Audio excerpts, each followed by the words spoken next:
Greetings. This is TK Trav, aka Travis Magus, here with LVX777.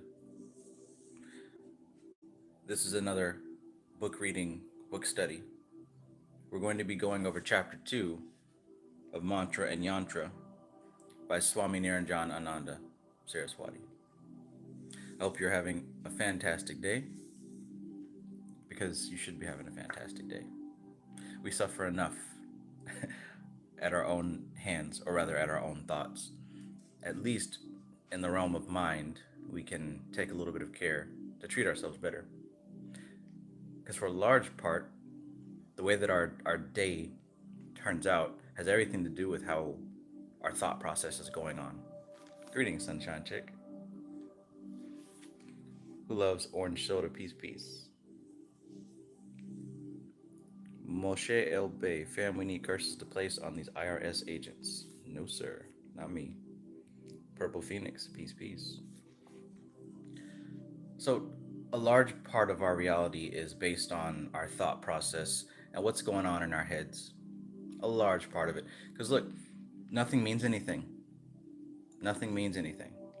One of those Bible verses on that clip that I posted before, meaningless, utterly meaningless, is true. Nothing is meaningful. Everything in this tangible, physical, manifest dimension is devoid of inherent meaning. That's just the way it is. Now, any meaning that we have about reality is what we've placed on it. And that meaning that we placed on it is based on our thinking and our thoughts and our emotions and triggers that happened in our childhood a long time ago. But that doesn't mean that's the real definition. So basically, what I want to say is a major importance should be placed on our words that we are speaking to ourselves first and foremost, silently in our heads, and also out loud. Major care, major attention should be placed on that because that's what shapes our reality. That's what gives us meaning. That's what gives us the meaning that we place on the world. You have more control than you realize. Court Singh, peace, peace. Useless familiar, peace, peace. Hashim Adonai 757, peace. Talk about brahmacharya celibacy sometime. It'll be interesting. Maybe, but no time soon. Alicia M, peace, peace. So speaking of words, speaking of language, this is a big part of why we're doing mantra and yantra. Because this is more than just the words that we're saying. The words, these mantras, they're maps, they're directions, they're pointing towards pure vibration. And when we connect with the pure vibration by doing these mantras many times, when we finally do connect with the vibration that the mantra represents, then we can start to manifest that vibration in our lives. Easy. Simple, I should say. Come on. Come on, puppy. Let's go. In any case, we shall begin.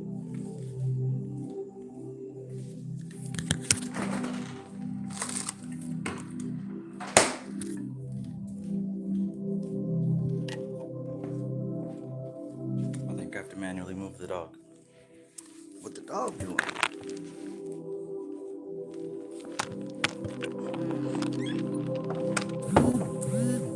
Okay.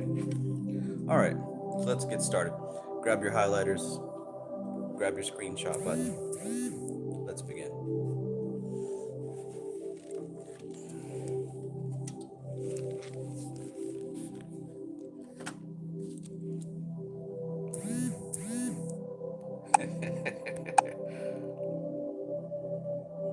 Life is good. Life is good.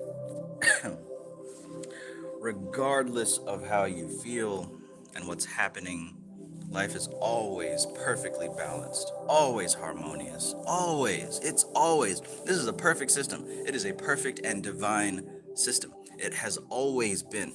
It cannot be anything else. Any pain and any suffering is due to our perception of this equation, right? Get that right.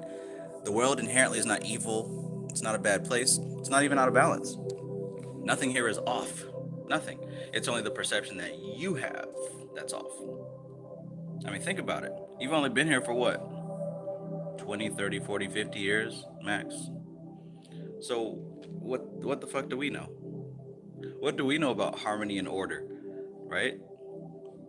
We can barely even create that in our own personal lives. So we're not the judge of whether or not life is harmonious or whether it's not. But I can certainly say that it's been here for such a long time. It's doing a pretty good job as far as life is concerned, as far as creation and et cetera, et cetera. It hasn't fallen apart. Us humans have not done many things that have not fallen apart. We built the pyramids. That was pretty badass. Those are still here. But most everything else that we've built has fallen apart. Anyways, let's get to this book.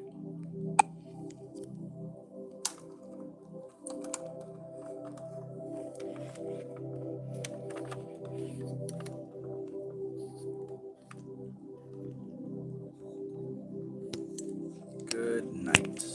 Good night. Good night. What a good night.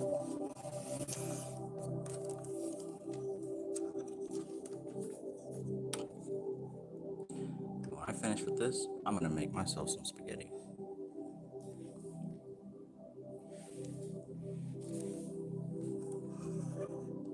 But first, study and practice. All right, so we are on chapter 2.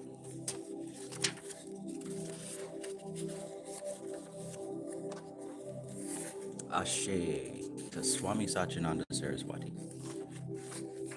Types of mantra and mantra sadhana. Page 21. There we go. Yes, yes, y'all. And you don't stop. All right.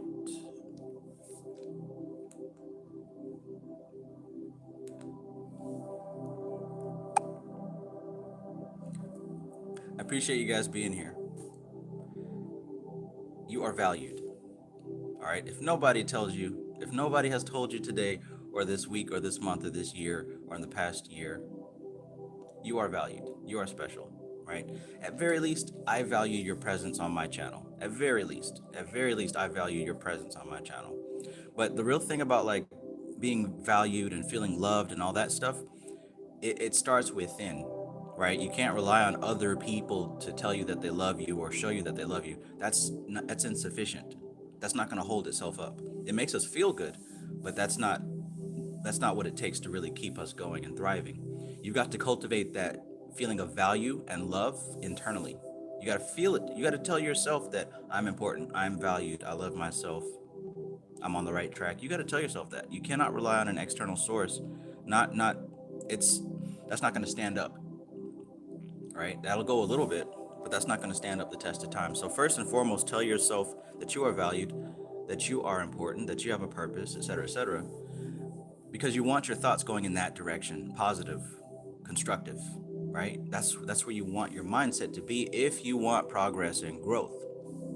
But like I said, if you have a hard time talking to yourself positively like that, at least know that I value you and I value your presence being here. But don't worry about what I say. Love yourself. Now let's get started. Peace, Stray Panther. Greetings and peace, Al Dickey. ZJ, peace. Zaire Anu, welcome. Thank you, Sunshine Chick. Please like the video if you're here in the building, if you're listening, if you're tuning in, go ahead and hit that like button.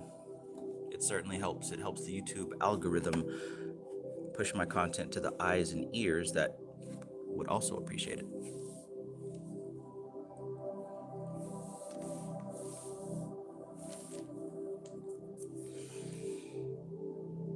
All right, so chapter 2, types of mantra and mantra sadhana.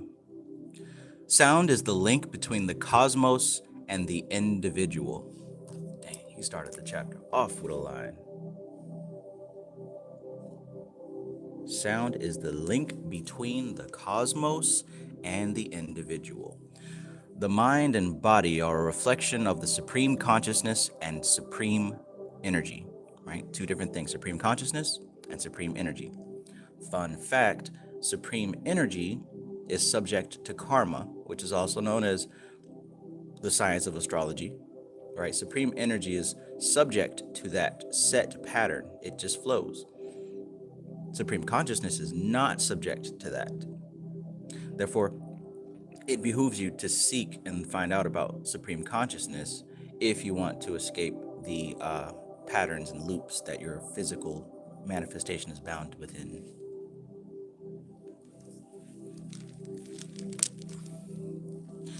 This body is energy, not matter. It is perceived as matter, but it is only a gross form of energy. Vibration, which emerges from the interaction between consciousness and energy, also becomes the cause for union between the two in the individual unit. This is all good, actually. The body is not energy, it's matter, right? It's perceived. The body is energy, not matter. It's perceived as matter, but it is only a gross form of energy. Check that out. Vibration, which emerges from the interaction between consciousness and energy, also becomes the cause for union between the two in the individual union. So not only does it cause manifestation, but it also causes liberation. Conscious cosmos of compassion. Greetings, greetings. Cradle of humankind. Welcome, welcome back again. Grand rising from China. Mantra becomes the cause for the union of consciousness and prana.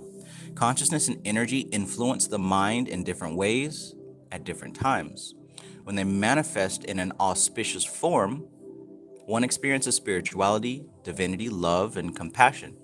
There are inner visions of gods and goddesses, which are in fact the essential forms of consciousness.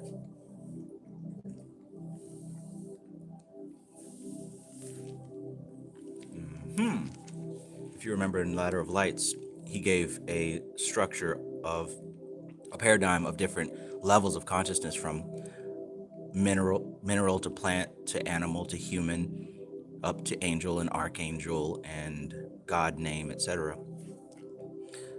That's what we say in English. That's how we refer to it in the West. But the same things were discovered in the East when they went into deep meditation and deep introspection. So there is absolutely a subtle reality, a higher reality behind this one. And a good way to think of it is, it's not like stacked on top of the reality that we're on. It's more within. So the science of Tot was really teaches you that when you look at the dense matter of the material plane, you can see it with your eyes, right? All these particles are of a size that you can perceive with your naked eye. Not only that, but the eye is tuned to be receptive to a certain speed, right? So we can't see things that are moving too fast, and we can't see things that are moving too slow. So we're only able to see in a certain range. So everything that we experience with our eyes exists in a certain at a certain speed, right? And also a certain size. Likewise, what we hear, taste, touch, feel, etc., etc. But when you zoom in just a little bit more, you start to penetrate to the next level of reality, which is just behind the physical plane. That's the etheric plane. It exists, but it's more subtle than the vibration of the eye. So you're not going to be able to see it with your naked eye. You won't be able to hear it with your ear. You're not going to be able to taste the etheric plane because it's operating at a different speed and it's slightly more subtle. If you want to think of a comparison, think of like the material plane as a giant molecule. Then if you zoom into the etheric plane, the molecule's smaller, right? And that continues. The astral plane, the substance of the astral plane is even smaller. That's what they mean by subtle. You can't perceive the astral plane with the physical eye or even the etheric eye. You've got to tune in to a different speed and a different size. Same thing's happening with the mental plane, all the way up to the Akashic plane and beyond, right? That's just as far as human beings are able to go with the speed of our mind. Past that point, our consciousness has to become absorbed into original consciousness. But anyway, those are advanced notes for anyone who is listening. So again, consciousness and energy influence the mind in different ways at different times. And we see that also if you guys have the Tatwa Time app, it shows you what Tatwa is influencing your mind depending on what angle the sun is at. So at sunrise, it's the Akasha element is predominant for about 20 minutes, and then it shifts and it shifts. The same thing is happening with the moon, right? The moon is traveling through different houses and different signs every day. In my course, I talk about this book here, the moon book, moon sign book. And this is really good to kind of keep track of where the moon is if you just want to pay attention to your own patterns. This is what this is good for, right? Not to predict the future. I mean, you can, right? But what I use this for is to just keep track of where the moon is at any given day, and just pay attention to how I'm behaving and what's going on with my body, because the moon affects your prana as well, right? It affects the left brain aspect, basically. Today is the 12th, so right now the moon is in Cancer, right? So I wonder how your thoughts have been influenced by that. This would be a good book to get, by the way, if you're able to find it. Anyway, Top Dog, T-Dog, peace and greetings. Let me get on so I don't stay on this one page all night. So again, consciousness and energy influence the mind in different ways at different times, right? That's what we just talked about there. When they manifest in an auspicious form, one experiences spirituality, divinity, love, and compassion. And he's talking about the sattvic mode, basically, the sattvic mode, as opposed to rajasic and tamasic. There are inner visions of gods and goddesses, which are in fact the essential forms of consciousness. And I believe we talked before about the essence of a thing versus the expression of a thing. Most people are only, remember I talked about the size of the molecules, right? Most people are only able to see the expression of a thing, the large surface level physical aspect of it. But if you look even deeper, you can see the essential form of a thing. Now, again, we're not able to see that with the naked eye, so we give it symbols. That's why we have gods and goddesses and different entities that we talk about, because they are imperceptible to the physical eye. They're made of a different substance, an even subtler substance. Look what he says here. You do not see air, but you give it a name based on your experience of its quality. In the same way, when this material mind crosses the limits of the senses and connects with that supreme consciousness and begins to experience it, then based on the experience, it ascribes a form to it, whether it be a Devi, Rama, Shiva, or Vishnu. That supreme element becomes conscious for us in that form. This experience can take place with the help of mantra. The mantra is the medium, the rope with which we can climb out of the well of the world. Very important. Very important. Literally breaking down the science of magic and what symbolism is all about. But of course, if you've got eyes to see and ears to hear, then you'll catch that. Even to the point where he said that it becomes alive in that form, right? Meaning you are the one that gives it form.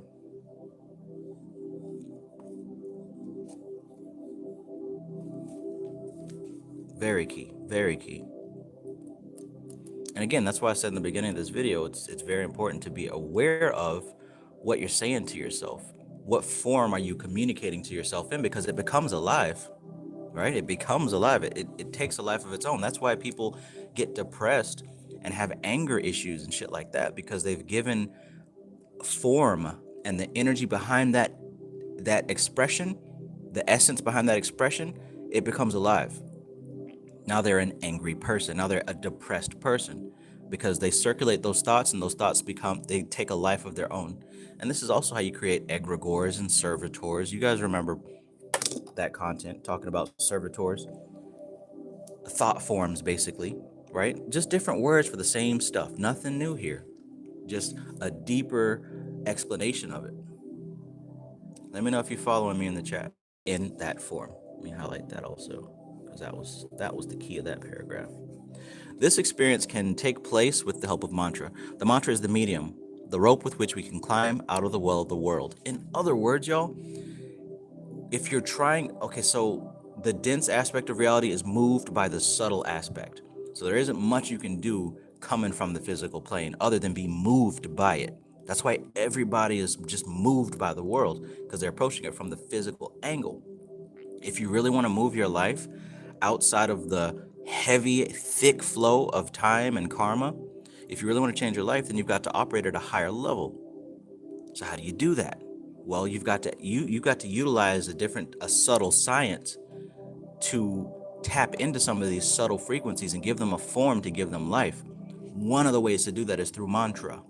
One of the ways to do that is through yantra, and we know that as sigils, right? We know that as working with the Goetia and stuff like that. Different names for the same science.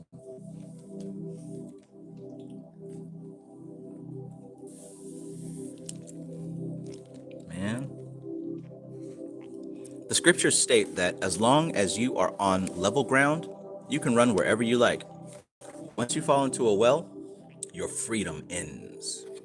You have to stay within the periphery of the well. If you want to get out of the well, you'll have to use a rope for support. It is the same with the individual soul.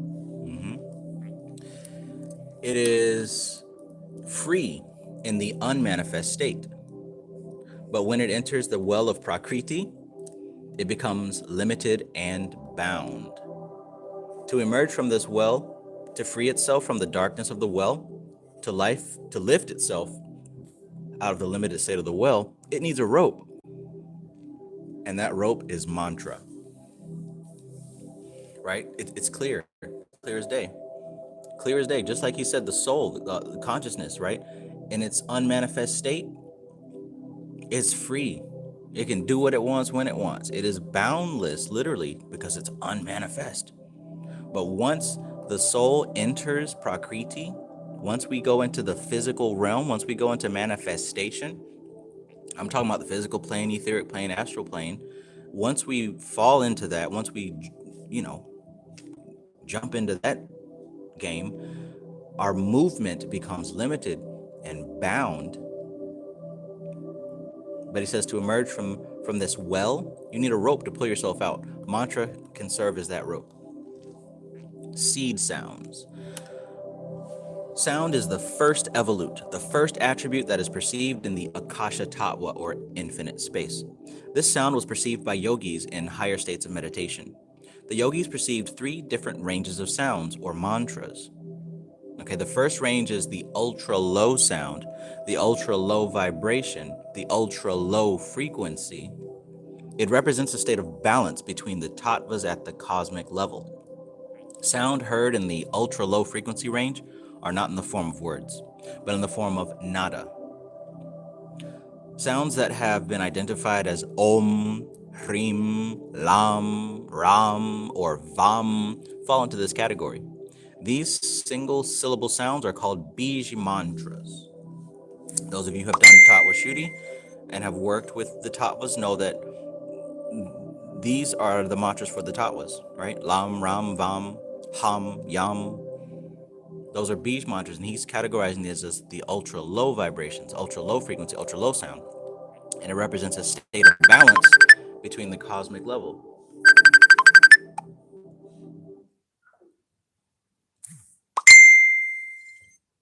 Oh my gosh. Ugh.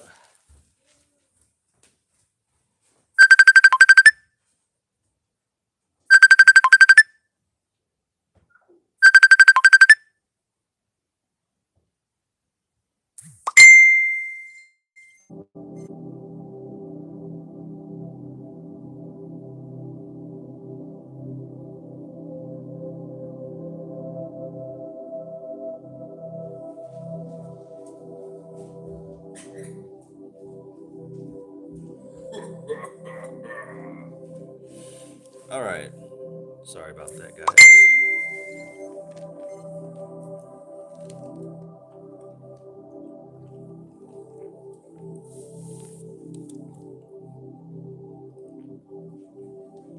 All right, let's get back to it.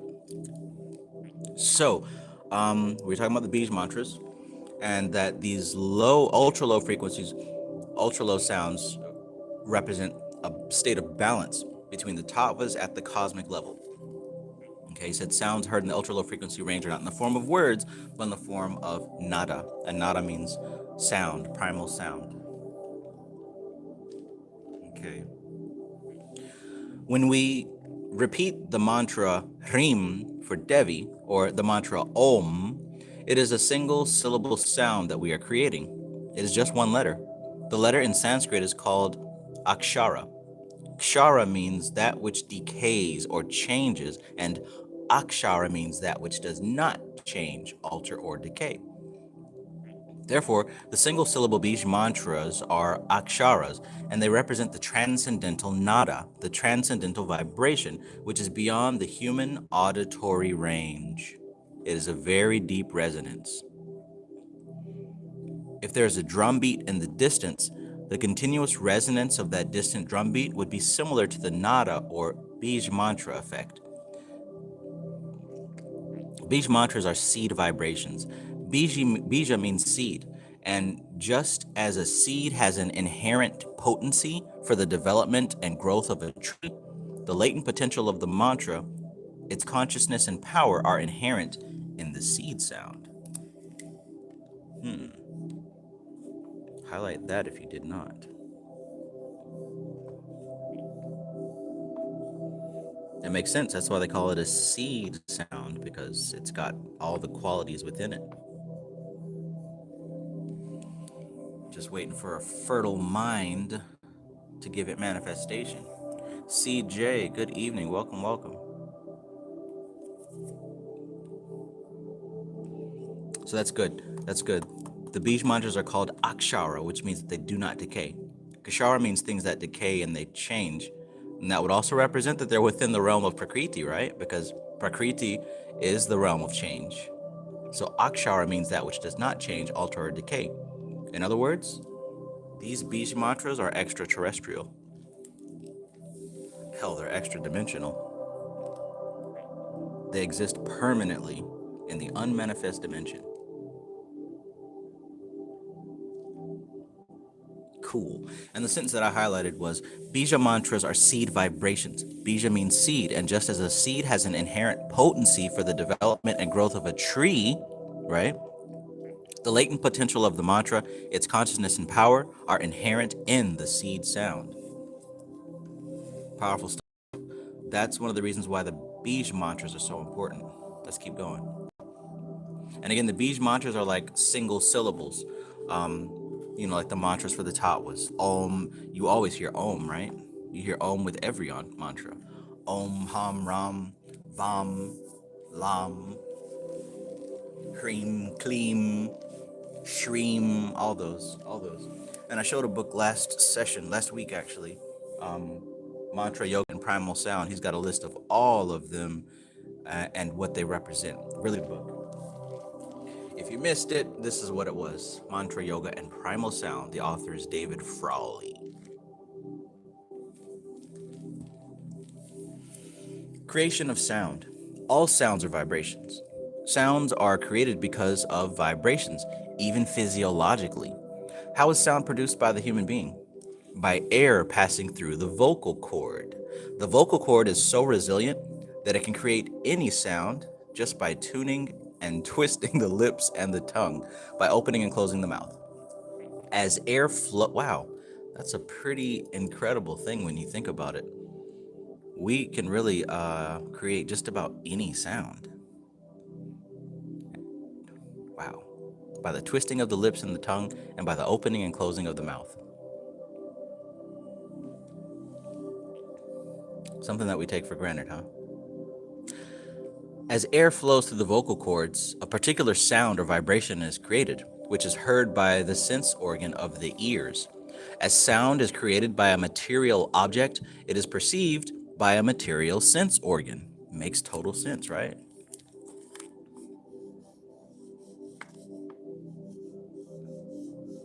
When our vocal cords vibrate and create a sound, it is coming from an organ of the body. In order to hear that sound, another organ of the body, the ears, are utilized. The point is that just one vocal cord can generate different kinds of sound in many varieties, and each frequency vibration, and range of sound that emerges is different from the preceding or subsequent one. It is the same with bija mantras, which also modify different areas of the mind, brain, and consciousness.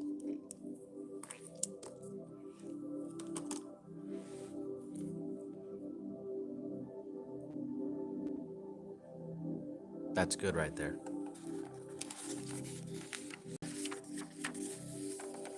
Don't you love how we can take it out of the realm of hocus pocus and into the realm of, oh, that makes sense, let me go test it out?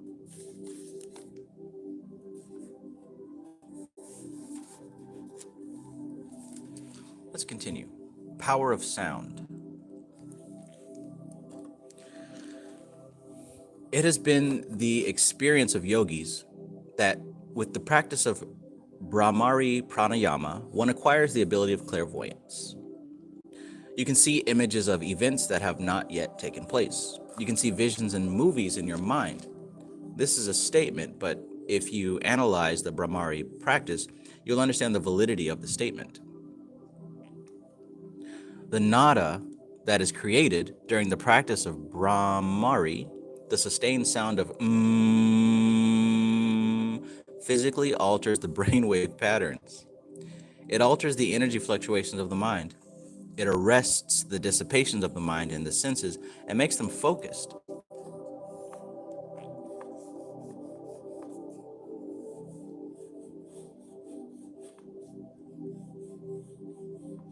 I'm going to make that sound tonight when I'm eating my spaghetti.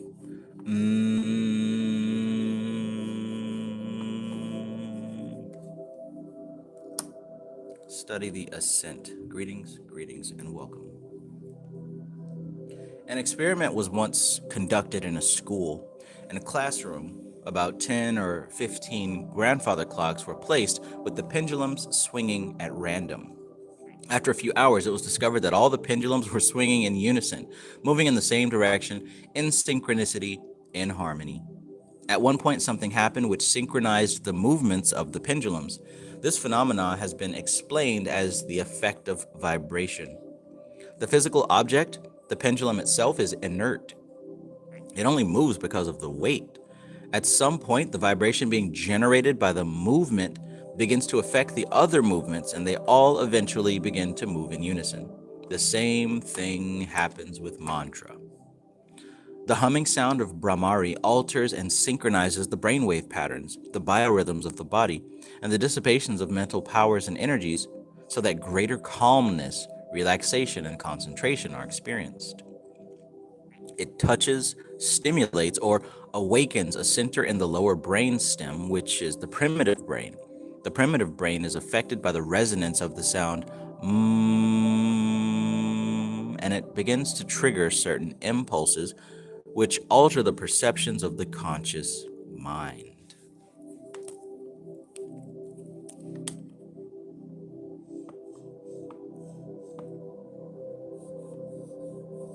So that right there is why it's a good reason to do your mantras verbally as opposed to just in your head.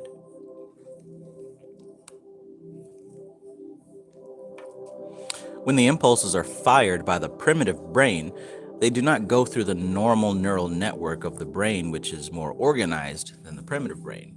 So where are they going? To some part which is influencing and altering our conscious perception. Therefore, visions and events are foreseen. Some people attribute this to psychic powers and call it a siddhi. They do not understand the process of evolution or awakening. For them, siddhis become miraculous powers. Siddhis are not miraculous powers. They are normal attainments of life. Just cause, I'm going to highlight that too. Siddhis are not miraculous powers. They are normal attainments of life. When you go to primary school, you do not know algebra, biology, or history. However, when you have completed your studies, you have acquired the skills of algebra and are able to calculate formulas. For a child, that would be miraculous, but not for you. For you, it is only a sequential process that you have understood.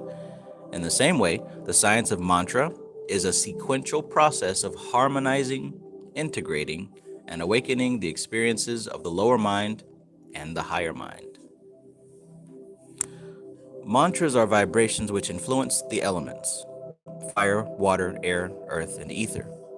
In the late 1970s, an experiment was conducted by scientists in a town of Uttar Pradesh in India. A thatched hut was built, and it was completely empty except for the sensitive temperature measuring instruments. It was checked for inflammable objects, and then the police cordoned it off. A group of pandits and sadhus sat outside the hut and started chanting the Agni fire mantra. As the chanting intensified, the temperature inside the hut started to rise and was recorded by the instruments, to the extent that the hut eventually caught on fire. The mantra influenced the fire element. If someone is depressed and they are asked to practice japa of the Agni mantra, within a week they will be rid of the depression. I once conducted an experiment in the USA when I was there in 1981-82. I visited a mental asylum which housed catatonic patients. The management asked me if these people could be helped. I thought about it. It wasn't possible for them to do yoga practices because they would not respond to any instructions to move their limbs. I had an idea. On my next visit, I plugged their left nostrils with cotton wool and instructed the hospital authorities not to remove the cotton wool. This meant that the patients would breathe only through the right nostril continuously. When I went back after 3 days, the patients had begun to move their limbs. By plugging the left nostril, Ida Nadi had been closed and the Pingala Nadi was forced to become active. When the Sun Nadi becomes active, the pranas begin to vibrate. So that is possible to get out of an extreme tamasic state. Yeah. So of course, those of you by now hopefully are familiar with the terms tamas, rajas, and sattva, and also Ida and Pingala, right? Those are the two nadis. You've seen the picture of the chakras and the two serpents going up left and the right. Well, one is the Ida Pingala, one is the Ida Nadi, one is the Pingala Nadi, and each is represented by the sun or the moon. In this case, what he was talking about, the left nostril being plugged, Pingala, which is the sun Nadi, was forced to become active. And the sun is associated with prana, right? This is why he did that, because the less prana that a piece of matter has, it is inert, like a rock or even, dirt or even a tree. But the more prana that something has, the more consciousness it has. So what he did here in this experiment, to get these people out of their catatonic tamasic state, he increased the prana by forcing the Pingala Nadi to become active. And that took them slightly out of the tamasic state into a little bit more rajasic state. So it says here, next I gave them a tape on which I had chanted the Agni Mantra, Ram, the Bij Mantra of the Manipura chakra 108 times. I asked the hospital to play the tape continuously. Within 3 months, the patients who were able to move their limbs and do their own chores. To alter the perceptions of the conscious mind is not difficult. Yoga says that you can do this through meditation, through aushadhi or herbs, or other agents. Of course, now people look at the use of such herbs as an addiction or habit, but initially, everything in creation supported the development of a particular state of existence. Drugs, whether marijuana, ganja, or bhang, create an altered state of perception and are used for enjoyment and pleasure. However, when they are utilized to explore the realms of energy and consciousness, they can become very powerful tools as long as there is control. In the past, this is how yogis used them and do so even today. Not for any other purpose except meditation, development of concentration, and connection of one state of mind with another state of mind. I see him repeating something here that seems pretty key. The connection with one state of mind with another state of mind.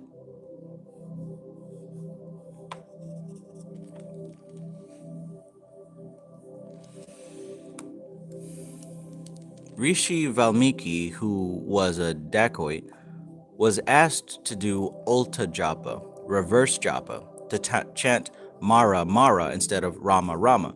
He could not pronounce Rama, so he was asked to say Mara. However, when he went on repeating Mara Mara, it became Rama Rama. This is the play of syllables. Valmiki's example also proves that when the mind becomes engrossed in a vibration, it is influenced by the mantra. Ooh. He wasn't influenced by the word Mara, but the effect was that of the mantra Rama. If he had continued to repeat Mara Mara, he would only have had visions of dead bodies, for Mara means dead. Every word has a form and a quality. It is possible that at first this was the image that appeared before Valmiki. However, as his identification with the mantra deepened, that form and quality disappeared from the name, and the name changed. It became Rama. When it became Rama, a new form and quality emerged in which there was a glimpse and realization of tranquility and peace. The Rama Mantra is the mantra of peace and tranquility. If you wish to change a restless state of mind to a peaceful state, chant the Rama Mantra for 5 minutes, even if Rama is not your Ishta. Don't look at things from a religious point of view, but understand what is beneficial in your life. If you're sitting in your office and feeling restless, dissipated, and upset, chant the Rama Mantra for 5 minutes and you'll experience peace and calm. If you're stuck in a state of laziness and feeling low energy, chant the mantra Ram. Thanks, Swami. That's a good one. Without the long A sound, Ram, Ram, Ram, Ram. Being the seed sound of the fire element, it will immediately fill you with energy. When you want to develop a spiritual experience, chant the Guru Mantra.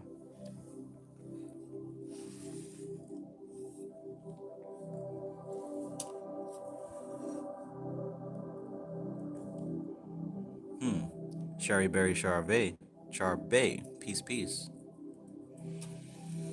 Naturally natured, peace, peace.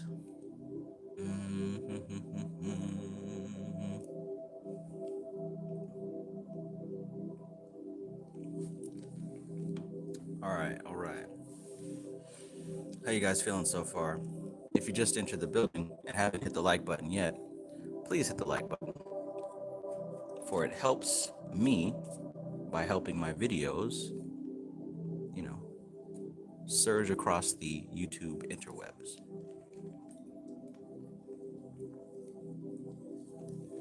Bizarre Cultivations, peace.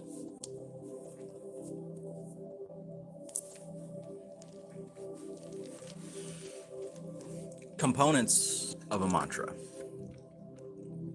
There are several components inherent in a mantra. For example, in the case of the Gayatri Mantra, its seer is Rishi Vishwamitra, its devata is Surya, which is the god of the sun, and its vehicle is the swan.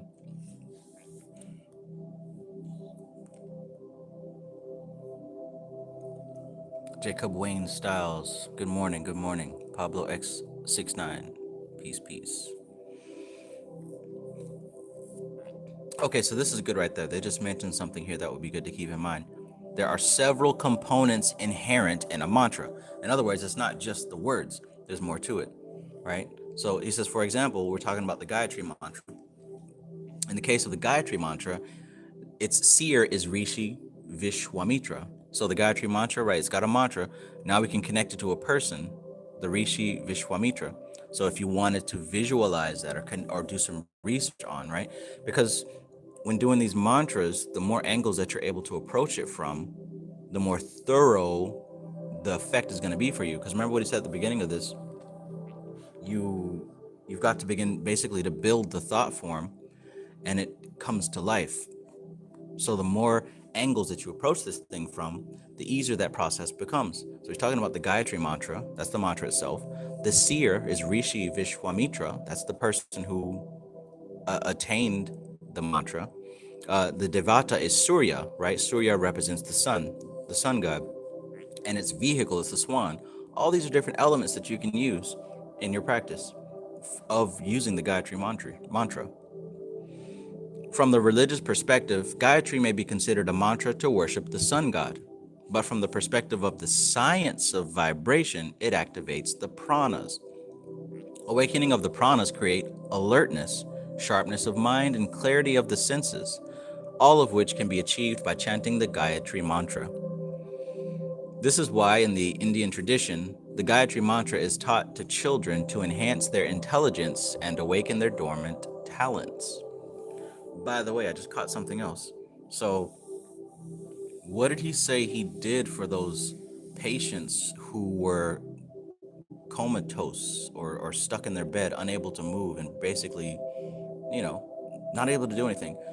How were they able to use mantra? Right? First he plugged up the nose so that they could breathe. That's pranayama. But what did he say he did with the mantra? Does anybody remember who was paying attention at that part? How did those people get the fire mantra going?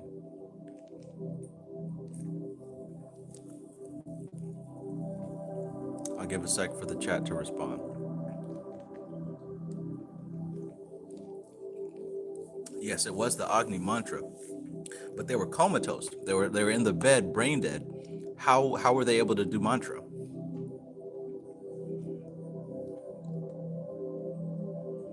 Because they're laying in the bed, they're not able to move, they can't move their limbs, they're basically asleep.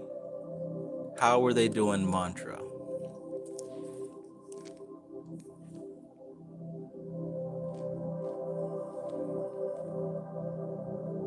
Right, his audio. Thank you, Pablo X69. Basically, he went there and played a tape. He played a tape, right? And it was repeating over and over and over again. So that should go ahead and show you also, yes, you can go to YouTube and play the mantra for it to have an effect. Yes, there should be no doubt about that. If the good Swami is saying that even he's done this and achieved possible, good progress, then for certain you can use the audios that you're finding on YouTube to play these mantras. Like me, I play the Mahamrityunjaya mantra all day, every day. Not right now, but you've heard it on my videos. I play that thing constantly. So there are different ways to approach it. Yes, you do it verbally. Yes, you can listen to it, and yes, you can also have it in your head. So that's just something I wanted to point out there also, because I know some people have doubts about that. Well, can I just listen to it, or is it good enough? Yes, the answer is yes. Yes, you can do it that way. Pablo X69 says the 108 time cycle is true as well. Right, and that's another key. The number of times that it's done. Goddess of Wands, greetings. Mo B, peace, good evening. So, speaking of the Mahamrityunjaya mantra, he says, similarly, the Mahamrityunjaya mantra is chanted for the purpose of healing. The Durga mantras are chanted to overcome difficulties in life. Every mantra has a particular portfolio. It has an area of action and involvement which is predefined.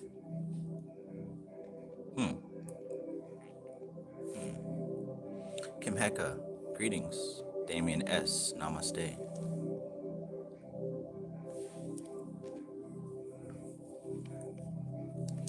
Okay, so these are the three mantras. If you guys have been with us for a while, or at least the past couple of months, then you'll know that these are the three main mantras that he recommends: Mahamrityunjaya mantra, the Durga mantra, and the what was the other one? Mahamrityunjaya, Durga, and Gayatri up here.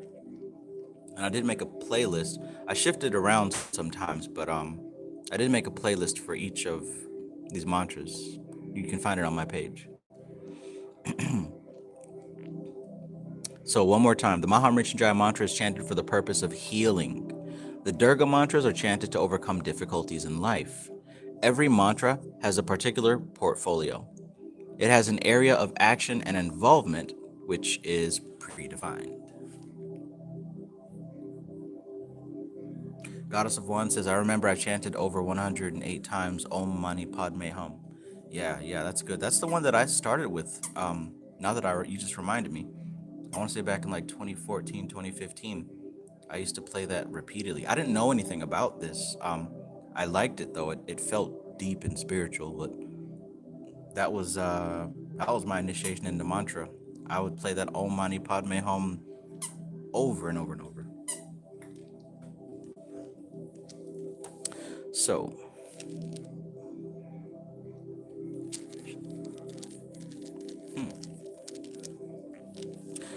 take the example of Lam, the Bija mantra of Muladhara chakra. In this seed vibration, there is an indication of where the sound is affecting the brain and consciousness. In the image of the chakra, a deity is represented, symbolizing the passive, positive, uplifting power of the mantra. In the seed sound, an animal is represented, representing the vahana or vehicle of the mantra. Right, so he just broke down what he was talking about up here, right? So if we take Lam, that represents Muladhara. And those of you who know, Lam also represents the Prithvi Tattva, the earth element, right? He says in the seed vibration, there is an indication of where the sound is affecting the brain and consciousness. In the image of the chakra, a deity is represented.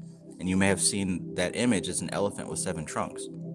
It says that's symbolizing the passive, positive, uplifting power of the mantra. In the seed sound, an animal is represented, representing the vahana or the vehicle of the mantra. The aggressive quality of the Bija mantras is represented in the form of figures called Dakinis, Rakinis, or Shakinis. The seed sound also contains the element or tattva, which the particular sound influences or changes: earth, water, fire, etc. In Muladhara, it is the earth element. The deity is Ganesha. The vehicle is the elephant. The Lord is Brahma, the creator. These different symbols indicate the latent, inherent potential of the seed sound. So put all this together. If you know a thing or two about mantras and chakras and these deities, they're all actually connected and linked together, and they all point to a specific essence or a specific potential, right? So if you just connect these puzzle pieces, you'll start to see that they do make sense together. So it isn't so much about, oh, I'm worshiping Ganesh because, he's going to make me rich. There's a method behind it, right? Because like Ganesh, the earth element, Brahma, Muladhara chakra, all these things are related, and they have a common denominator, basically. So part of the study and part of the work is to find the common denominator between these things. That's how you get to the essence of it.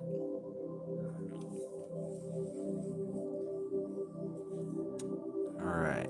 Furthermore,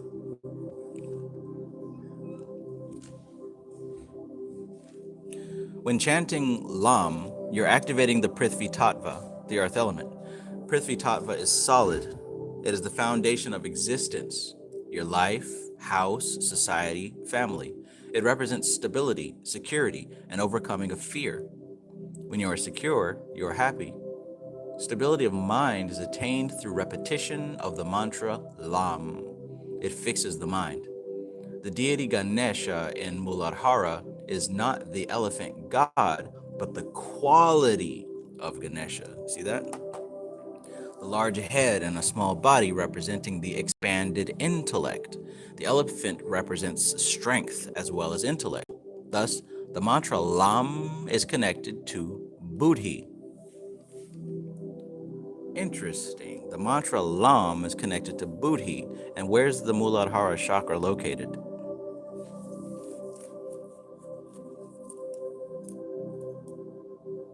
If you know, you know. Looks like these jokes might not just be jokes after all.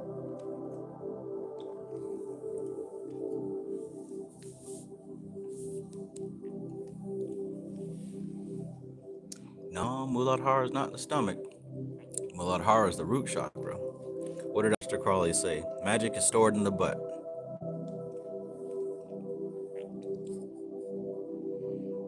Wow. The mantra Lam is connected to Buddhi. That makes sense. Without the intellect, without intelligence, one cannot function in this world. One cannot create anything. Thus, the elephant's head is a representation of Buddhi. The seed sound contains all these different ideas in the form of its deity, its benevolent force, and its confining force. The confining or limiting force of the mantra Lam and Muladhara is the Dakini. Ah.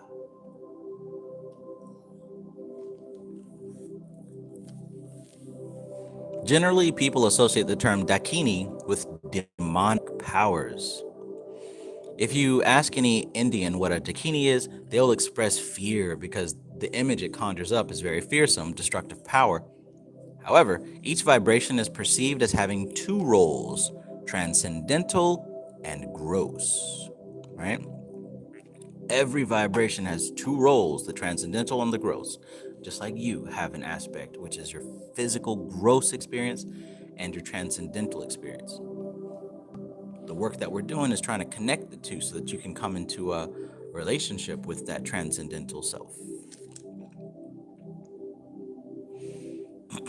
In the transcendental area, Ganesha is the dominant power of Muladhara. But in the gross dimension, where one is confined by the senses and the body, the Dakini is the power which binds one to the body. These binding forces are tamasic forces, conditioning forces, and they control different areas of the gross body. For example, the Dakini controls bones, and bone is an earth element. It is a structure inside the body. Therefore, the energy which creates the skeletal system, utilizing the earth element, which creates a boundary around you in which you live and experience life, is the Dakini's power. Man, you should be thinking about Goetia right now, by the way. It is a binding power, not a liberating force. Ganesha is the liberating force, and the Dakini is the force binding one to the gross material plane. Oh, that just connected the dot for me. Wow. Now I see. Now I see. Now I see.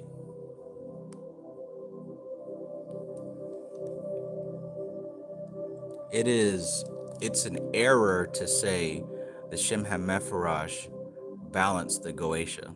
That doesn't make any sense. If you say that, that means you haven't even really studied Goetia.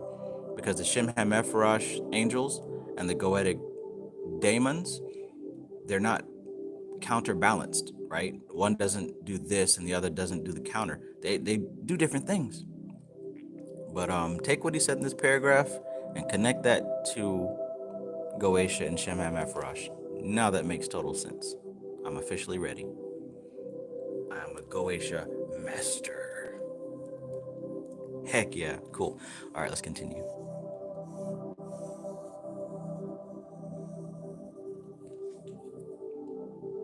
Just this morning, I was visualizing what a Goetia course would look like if I were to make one, like a 30-day course, crash course on Goetia. And I was wondering if that was even necessary, like, are people even still interested in that or not? And then this happens. Cool beans. Page 29. Anyways, where were we? Yeah, the binding tamasic conditioning forces. Hell yeah. Lance Benefield, peace and greetings.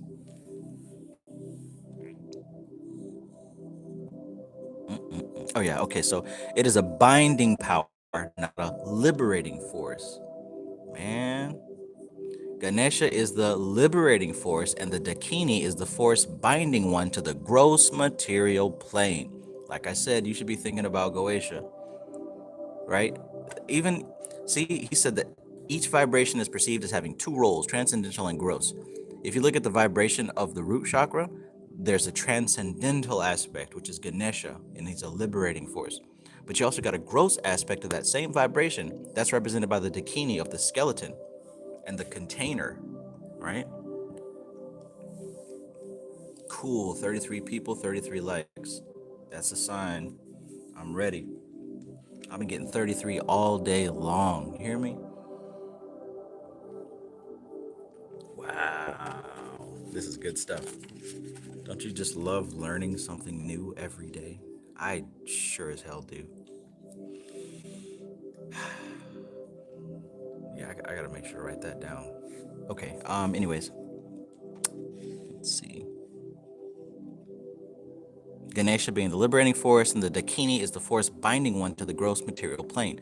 These are the various aspects of the latent potential of a Biji mantra.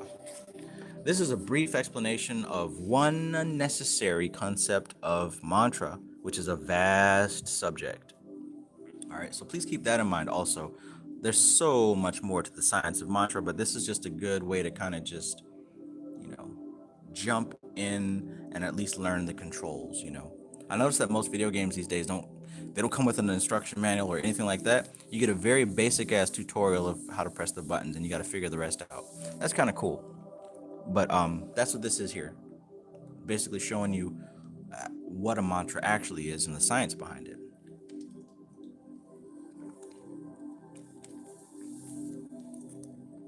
And really, if you learn the science of mantra, you don't really need to work with the Goetia anymore. If you notice, that's what I've been doing instead. And hopefully by the end of this book, if you are experienced, maybe you'd consider working with both. Who knows?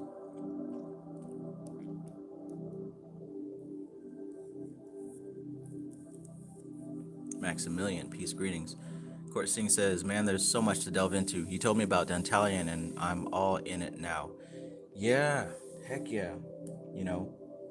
And like I said, go through all 72. Look at each one. Just read the description of each one of them. One of them is going to stand out to you more than the other. I worked with all of them, but there was only a few that really,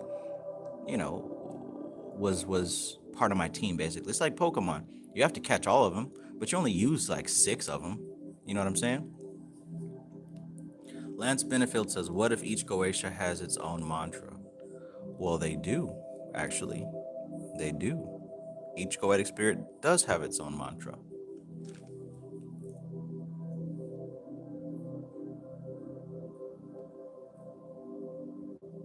I'm in a very comfortable meditation posture, so I'm not going to get up and get the book. But yeah, every Goetic spirit does. It's called, what is it called? It's called an N, E-N-N, a Goetic N. So yeah, I mean, even that science of Goetia was based on this Vedic stuff. Like it all connects back to this right here. All of it. Guru Mantra and Universal Mantras. After the Bija Mantras, which are used in spiritual life to awaken different levels of consciousness. Okay, so we just talked about the low range, low level, low vibration mantras, right? Now we're getting to the middle ones, right? So after the Bija mantras, which are used in spiritual life to awaken different levels of consciousness, come the middle range of mantras.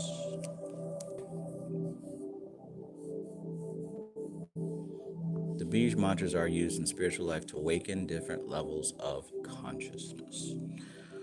Lam, Vam, Ram, Yam, Ham, Om. Wow, actually, no, I've been doing that longer because that's in that guided meditation video I posted for the chakras. She's doing those Bij mantras in that video. This goes way back. Anyways, these are the Guru mantras, which are given for one's spiritual growth, and the universal mantras, which anybody can chant at any time, anywhere.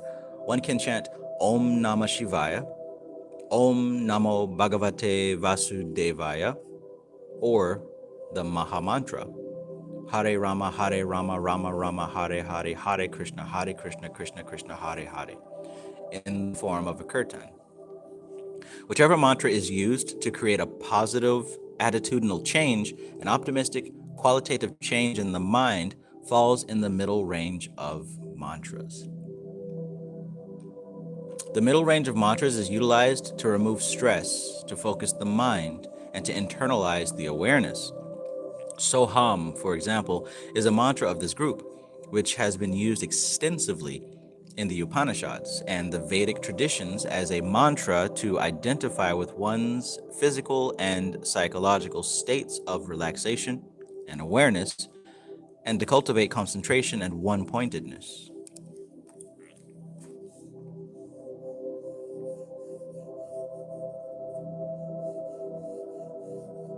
Cool beans, man. This is such a good book. So grateful for this team, this school.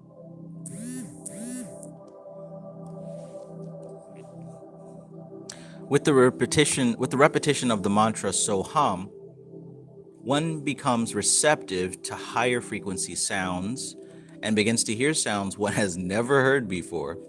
The middle range of mantras sensitize the gross mind to experience the higher mind. Man.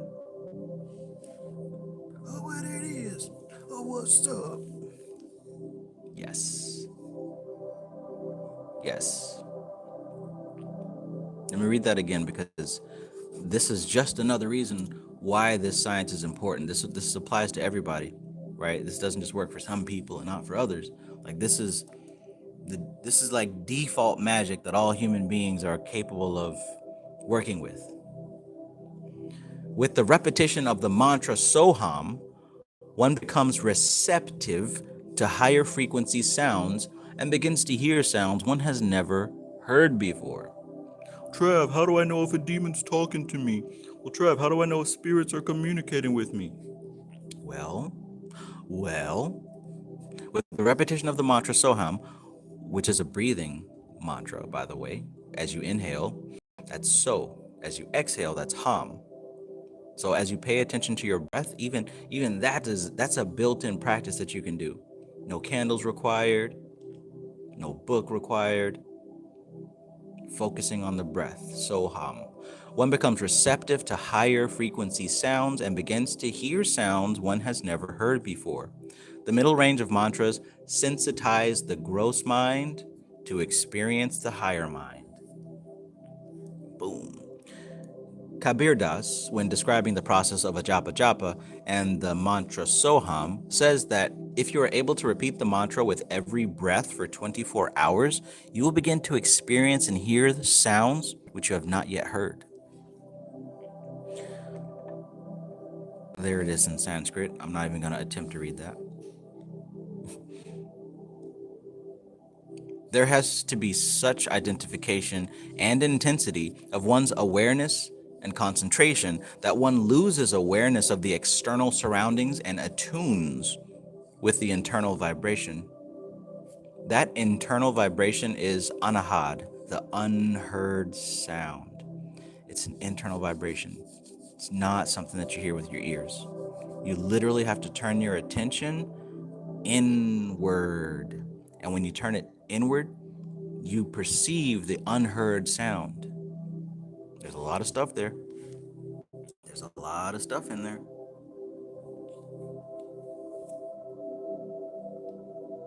Metanetta says, I like the finger thingy. Thank you. I like it a lot too.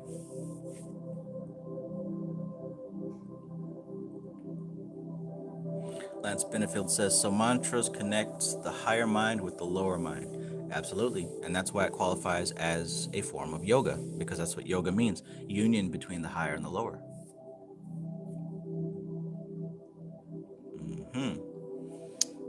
Let me highlight that also, because I think this will be a great talking point for tomorrow. By the way, we're going to be live tomorrow at 1 p.m. Eastern time. So that's going to be, I don't know, 15 hours from now, if I get it running on time.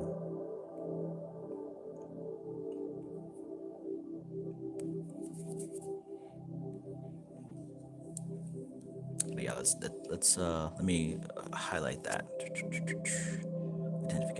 There has to be such identification and intensity of one's awareness and concentration that one loses awareness of the external surroundings and attunes with the internal vibration.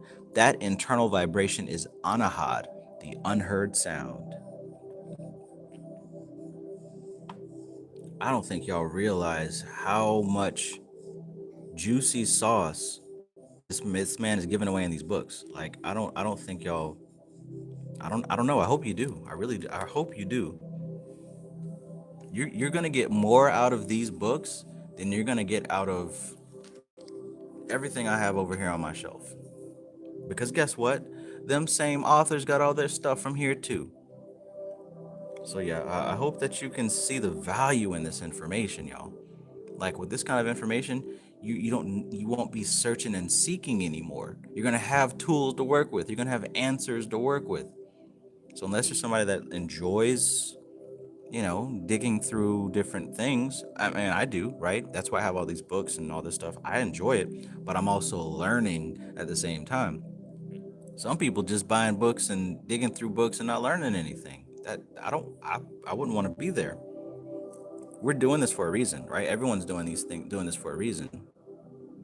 So if you want to achieve that reason, I highly suggest you take this information seriously, y'all. Like, get these books that I recommended, the specific ones that I recommended here, right? This mantra one, this Jnana Yoga one, this Samkhya Darshan one, right? We already did passive poverty and nivritti, karma yoga. Get these books that I listed. I didn't just pull them out the thin air and say, "Oh, let's randomly read some books." Like, these all have the juice. You won't need to be searching on YouTube for a how do I manifest or whatever. You won't need to do that because you'll have the answer. You'll have the permanent answer. You hear me? Like, it's not even a temporary answer. Like, you'll be done. Well, not done, but you'll be able to move to the next level because there's levels of this thing, right? Most people are at the basic level trying to figure it out. Well, I'm here to tell you, like, there are levels after trying to figure it out. After you figure it out, there's something else. There's a new angle of figuring out. It's no more acquiring information. It's how do I utilize the information properly. That's another level, right? Because like I said at the beginning, all of matter is subject to time and space, which also means karma and astrology. That's what astrology is. It's simply the tracking of the evolution of matter from one point to another point. All of matter is subject to that. It literally doesn't change. The only way to supersede that process is if one becomes influenced by a force that is greater than matter, which is pure consciousness. So how do you connect with pure consciousness? Well, like what he was saying here, right? What's the quote that Lance put in the chat? Lance put, so mantras connect the higher mind with the lower mind. It isn't until you connect the higher mind with the lower mind that you're able to change, alter, and bypass karma and astrology, right? Your astrology doesn't stop affecting you just because you say, "Oh, well, I'm all sign. I'm the 13th sign." It's not about you claiming it. You have to literally do the work to connect with a force that is greater than karma. Until you learn how to do that, yes, you are your zodiac sign. And yes, you are subject to karma. You absolutely are. and unless you're able to tap into that force that is beyond karma, you are not beyond karma. That's just how it works. Karma and astrology are the same thing, or at least very, very related and connected. Lance Benefield says, "Are mantras also fragments of the soul?" Absolutely. That's one way to put it. Absolutely. That's a way to put it. Pablo X9, if you didn't get the books, I have posted them many times on the Major Society website and also on this YouTube community section. But the first book we went over was The Passive Poverty and Nivritti. The second book we went over was called Karma and Karma Yoga. Right now, we're on Mantra and Yantra. Next, we're going to go over Jnana Yoga, Jnana Yoga. And they're getting more and more serious as we go, right? So if you guys stuck around for the first one, second one, and this one, is going to get more high level, right? This is a higher level one, and this is probably this one is top shelf high level, right? But I'm taking you guys through a journey from start to finish to make it easier to understand. So by the time we get here, it's not going to sound like, oh, what is he talking about? Like, you're going to understand because we've walked through level 1 all the way to level 5. And by the time you get here, when we jump back into this, it's going to make so much more sense. It's going to make so much more sense. So that's my goal. Like, I truly, truly want you guys to understand this technology here. I do, because it has changed my life. It has superseded my karma, right? I've told many stories about habits and patterns that I have broken, escaped from completely, simply by working with this information. And it can work for anyone. And there's no better, at least in my opinion, no better way to spend time than to study and practice this technology and to help others learn this stuff. So serious.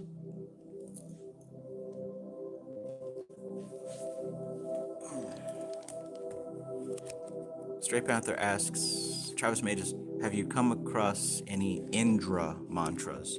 I haven't personally worked with Indra, but I'm looking through Mantra, Yoga, and Primal Sound. I'm pretty sure Indra's in here somewhere.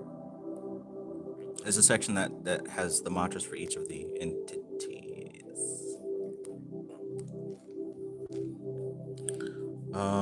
Lakshmi Kali, Dr. Treya, Krishna, Rama, Vishnu, Hanuman.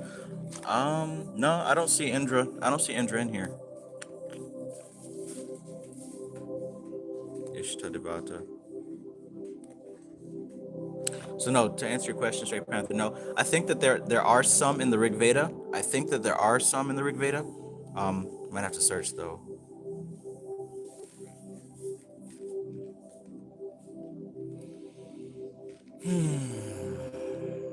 But yeah, please get this information, y'all. Please get this information.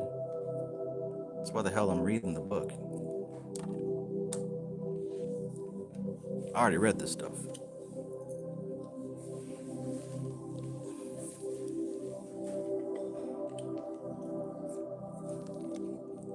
All right, so we talked about the slower vibration mantras, which represent an effect on the seed level of consciousness.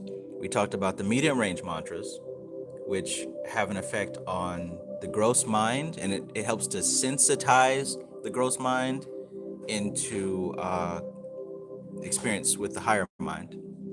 And now we're going to talk about the third category. These are called Sakama Mantras.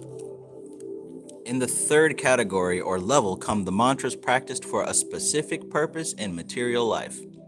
These mantras are now social, such as incantations and religious chants, and include mantras, stotras, and prarthanas chanted for the attainment of some benefit in life, for removal of distress, acquisition of good health, knowledge, or wisdom.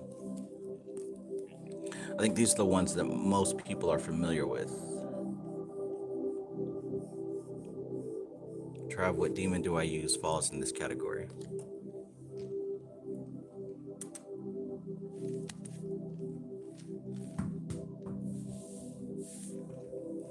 Misunderstanding mantras. The understanding of mantras changed as people moved further away from their spiritual nature. One example is the meaning of the mantra Om Namah Shivaya. I salute Shiva, I bow down to Shiva is the literal meaning, but Om Namah Shivaya does not mean I salute Shiva. There are 6 different mantras in Om Namah Shivaya. Check this breakdown. Check this breakdown that he's about to give. This is what really helped me do this mantra correctly, because he shows you that each syllable is connected to one of the chakras, right? So check this out. There's 6 different mantras in Om Namah Shivaya. Om Namah Shivaya. That's 6, right? You're touching different chakras, right? Wait, I skipped a sentence. Om, the second is Na, the third is Ma, the fourth is Shi, the fifth is Va, the sixth is Ya. All 6 sounds are interconnected with different chakras. When you say Na, Ma, Shi, Va, Ya, you are touching different chakras. When you say the mantra Om, you are activating Ajna chakra. Ajna chakra. When you say Ya, it is the heart chakra, Anahata. When you say Va, it is Swadhisthana chakra. When you say Shi, it is Vishuddhi chakra. When you say Nama, it is Manipura chakra. Thus, these different sounds relate to different chakras, energy systems, and systems of the mind. However, if you think that this is a prayer to Shiva, then you have to rethink. So in other words, when you're saying Om Namah Shivaya, your attention goes to each of those chakra points as you're saying it. So when you say Om, your attention should be on your third eye. When you say Na, your attention should be on the, what is it? Om, Na, Ma, Shi, your stomach chakra. Yeah, when you say Nama, it's on the stomach chakra, Manipura. So Om in the third eye, Nama in the stomach chakra, Shi is in the throat chakra, Vi is in the sexual chakra, and then Ya is in the heart chakra. So it goes up, down, center, up, down, center. Om Namah Shivaya. This is on page 32 if you want to learn and do that one correctly.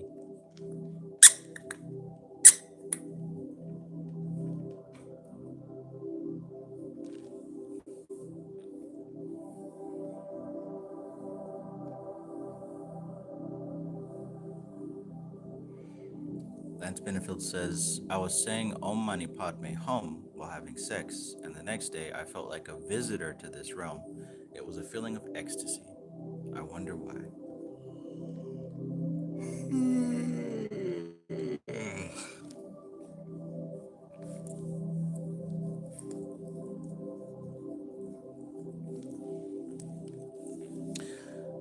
Due to misunderstandings and lack of comprehension about the effects of mantras, people have associated them with religion. All the religions appeared on this planet many thousands of years after yoga. Why then were the mantras associated with religion? Why were they not kept separate as a sadhana of yoga? It is because people did not understand the intricate relationship between the body, mind, and spirit. Mantra meditative awareness. In the original system of mantra, one needs to identify with the vibration as much as possible. Fat keys all up and down this book. In the original system of mantra, one needs to identify with the vibration as much as possible. Keep that in mind. It is for this reason that mantras are always repeated, not just chanted once. For half an hour, you're repeating the same mantra. Om, Om, Om, Om, right? Chakra Shuddhi. Or Soham, Soham, Soham, Soham. And nothing exists beyond this repetition. When the mantra is sustained over a period of time in this manner, for 5 minutes, 10 minutes, 15 minutes, or half an hour, and you merge your consciousness in the feeling, chanting, and articulation of the mantra, and begin to identify with the vibrations that you are creating while chanting the mantra, then you begin to experience what is called mantra meditative awareness. You with me? Are you with me so far?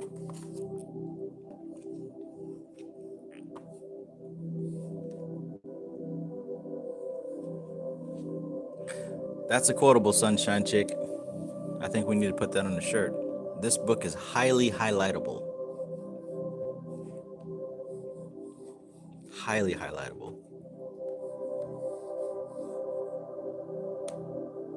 Look at what he says there. So it's not simply about sitting down and being deep and mystical and saying some Indian words. It's not about that. You're connecting with the vibration behind it. You're identifying with the vibration as much as possible. That's what he says there. You're identifying with it. So when you sit there and you repeat it over and over and over and over and over again, right? As you're focusing on the articulation, when you're focusing on the feeling, when you merge your consciousness in the feeling, right? You begin to identify with the actual vibrations of the sounds that are coming out of your mouth with the sounds that you're focusing on. He says, then you begin to experience what is called mantra meditative awareness. That's what we're doing. You're not just saying it to say it. You're not just saying it to look cool or to feel good. You're tapping into what is behind that mantra. How do you get behind it? You got to get in it first. You got to get in it to win it. In our mantra japa, we don't experience mantra meditative awareness. The japa happens mechanically, holding the mala, moving the beads, and mentally repeating one mantra per bead with the eyes closed. That is a mechanical process. That is not mantra sadhana. It is one way of involving oneself in repetition of mantra, but not the correct way. And I've been doing it like that for so long, right? But you have to go through the mistakes first to really understand why you shouldn't do it. That's what I learned as a teacher, right? You teach better when you've already gone through it, right? How the hell am I going to talk to somebody about something that I've never experienced? I mean, it's possible, but you're going to listen more to somebody who you can identify with, right? So that's what he says right here. Even with this necklace right here, that's what he's talking about. That's what this necklace is even for, doing these mantras, right? He says in our mantra japa, we don't experience mantra meditative awareness. That I just read about up here, that meditative awareness, he says you don't experience it when you're fiddling the beads after every mantra, right? Why? Because your attention is too split up. It's a mechanical process. We're doing it mechanically. He said it's one way of involving oneself in the repetition. It's not a bad thing, but you're not going to achieve that meditative awareness because your body is constantly moving. You got to tap into the chiastherium. When you're able to sustain the mantra repetition with total awareness, to identify with the mantra vibration, to feel the mantra vibrating internally, and to use the mantra to deepen your own meditative awareness, then the effect will be different from mechanical repetition. Now, this actually recently happened to me not long ago, and I had a new level of experience with a particular meditation. When you do it right, you really feel it. So don't be discouraged if you're doing it wrong, because it's good, right? It's good at least that you're getting the routine and the consistency down. Because once you tweak something and do it right, you will know the difference beyond a shadow of a doubt.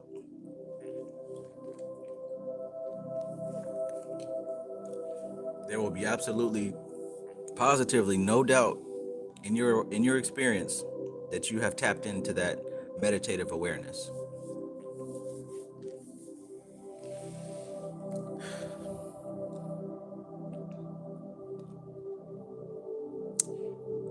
One must also realize that no mantra is less powerful or more powerful than another. A matchbox contains 50 matchsticks. Some have only a little powder, so they produce a small flare, and some have more powder, so they produce a big flare. But the flame is the same. Does that make the matchsticks better or worse than each other? It is the quality of your intention that you put into your sadhana that is important, and how deep you can go into that experience. Right? So look at the mantras just like those matchsticks. Some have a little bit more of that red stuff on it, some have a little bit less. But when you strike that match, the fire is the same fire. It's more about the intention. It's more about you actually striking that match. You don't always get it on the first strike, do you? Sometimes you gotta, right? Sometimes you gotta do it 2-3 times before it lights up. On a bad day, sometimes you gotta do it more than that. But you are the one who put the match into motion. You are the one who struck it against that box and caused it to happen. Likewise, you are the one that has to sit down and do these mantras. It don't matter which one. I mean, it matters, but one is not more powerful or less powerful than the other. All different matchsticks. Some might have more of that red stuff, some might have less. But when you strike that match a couple times, that spark is going to ignite. In other words, pick one and stick with it.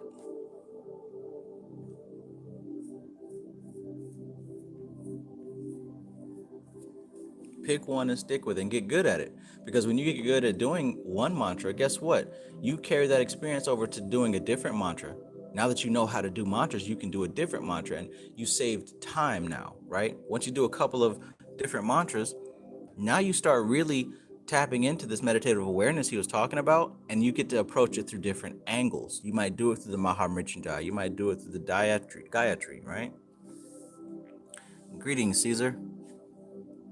I see you were a little bit quiet this time. Hope you have a good night.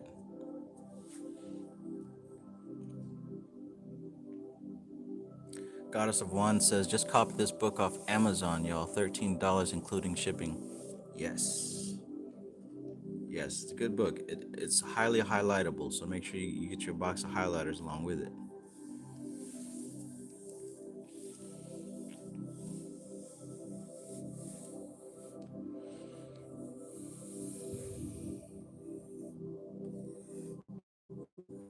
Mm-mm-mm. Okay, so what I've shown before in the Agora book and also in the Mantra Yoga and Primal Sound book is that there are 4 types of mantra repetition. So he's going to talk about these 3 types of mantra practice in this section here. We're on page 33. And if you guys don't mind, just bear with me now. I see we got 37 people. Let me go take a quick break. I'll be right back. Don't go anywhere. I will literally be right back. Just hold on a second.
All right.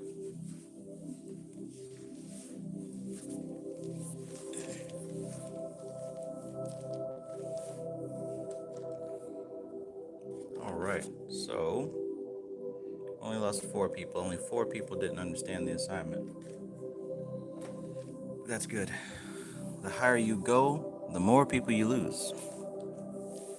But you don't really lose them. They just go where they belong.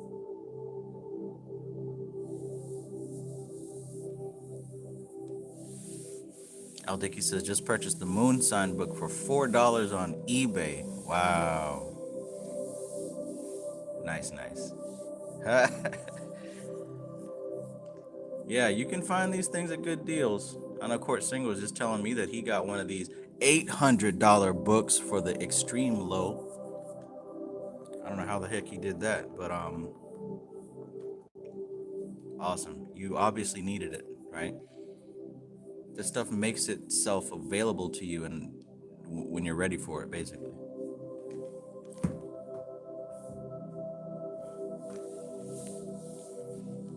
All right, let's keep going. Let us keepeth goingeth.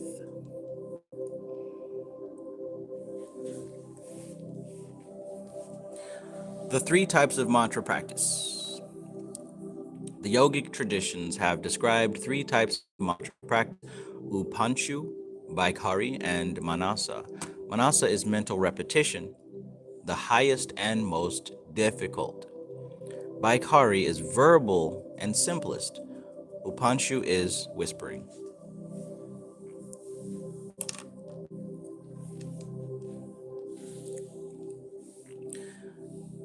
Universal and Sakama, desire-oriented mantras, can be chanted aloud. The mantras used for Anusthana, a fixed course of sadhana, and for Aradhana, worship, are whispered. Come on, focus. Where you at?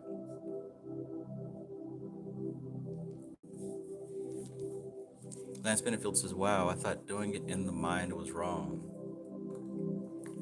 A lot of people have that thought for some reason. But there's 4 ways you can do it.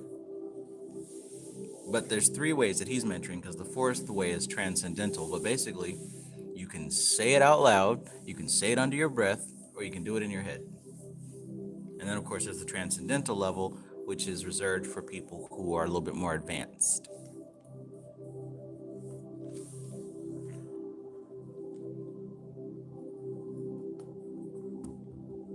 Focus, camera. Oh, almost had it. Almost had it. Oh well, you guys know I'm on page 33. So, for speaking it out loud, Universal and Sakama desired oriented mantras can be chanted out loud. The mantras used for Anusthana, a fixed course of sadhana, and for Aradhana, worship, are whispered. The Guru Mantra and Bij Mantras are repeated mentally. Mentally. The Guru Mantra and the Bij Mantras are repeated mentally. Remember that.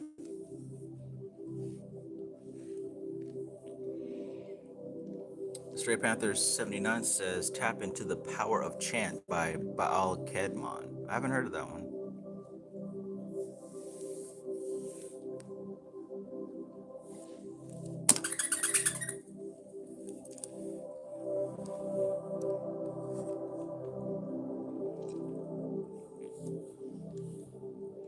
The best type of mantra sadhana is mental. Whoa, you see that, Lance Benefield? Not only have you not heard it, you think it was wrong, but he says the best type of mantra sadhana is mental. But there is a problem. As the mind focuses, as it concentrates more and more, there's a tendency to disconnect from the world and to doze off. To continuously maintain the mental awareness at the same point of mantra awareness is not possible. Ultimately, one has to come to his level of perfection in sadhana, where mantra repetition can happen with total mental attention without missing a single mantra or a single moment of awareness. So it takes practice, basically. This doesn't mean you can't do it, it's impossible. This means you want to practice to be able to get to this point, right? So keep that in mind also. Whenever you see him talking about something that sounds really complex, know that he didn't just wake up and be able to do it. Just like you're not going to be able to just suddenly wake up and be able to do it.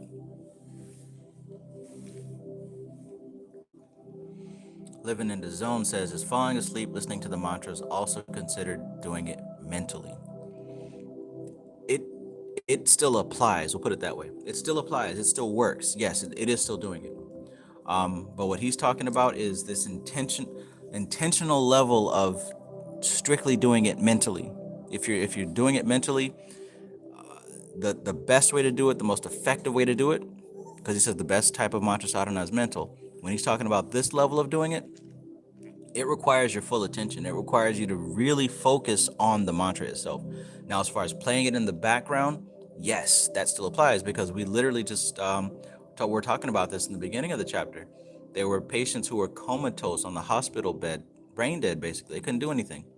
But with the breath work, and with also him chanting the mantra, recording it on tape, and having the nurses repeat it over and over again, that had an effect on those patients. They were able to move their bodies again. So yes, listening to it while you're asleep does have an effect.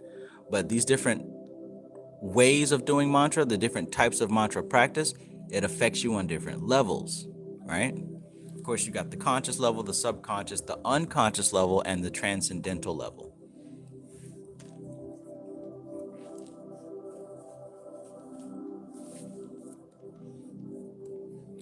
I play them while I'm asleep damn near every night.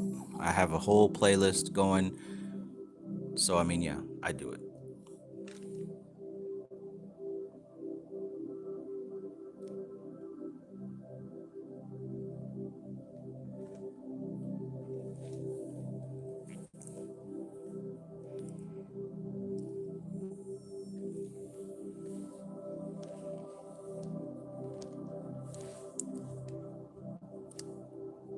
Straight Panther asks, would it help to align your breathing while you're mentally chanting the mantras? Absolutely, it would. Yes. And I think that is demonstrated with the Soham mantra, because that is a mantra you specifically do in alignment with your breathing, and that helps to get your prana synchronized with that specific vibration of Soham that you're tuning into.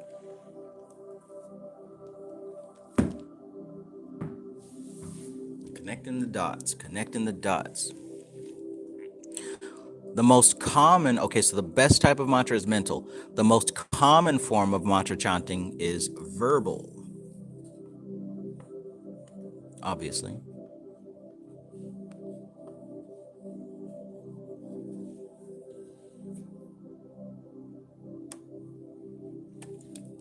It is the primary class of mantra where you are made aware of the vibration, the sound, and the pitch that you are creating. And you have to learn to sustain it and maintain this continuity. Kenny Vaughn, peace, bro, peace. After chanting verbally for some time, the tendency to internalize the awareness arises automatically. And that is when the mantra begins mentally. All right, so you see how it builds from verbal to mental? I'll highlight that. After chanting verbally for some time, the tendency to internalize the awareness arises automatically. And that is when the mantra begins mentally.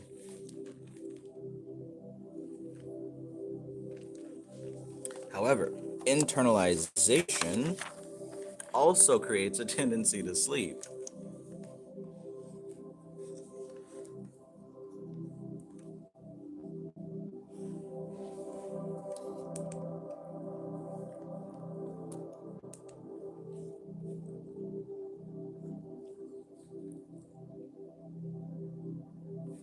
Jeez Louise, focus.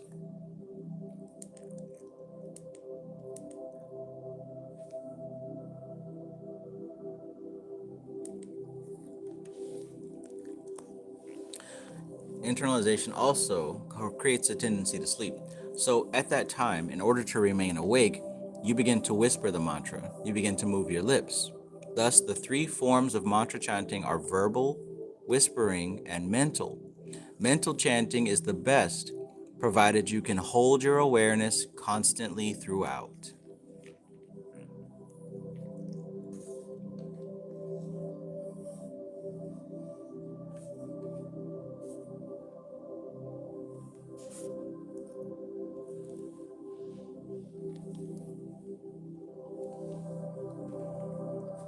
There we go. Open-eyed meditation.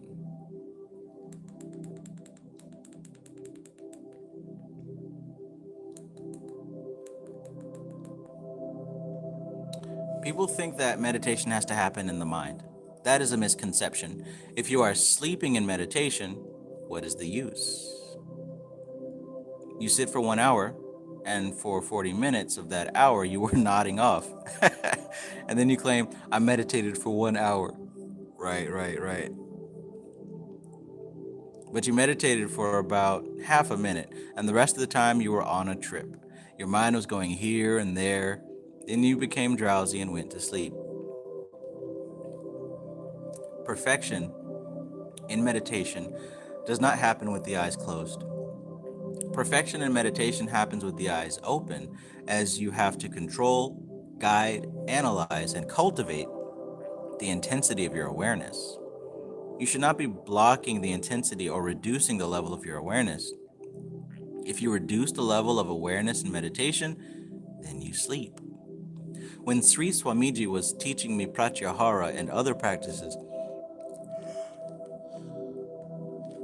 in the late 1960s, he did not teach me in a classroom environment, but in a very spontaneous way.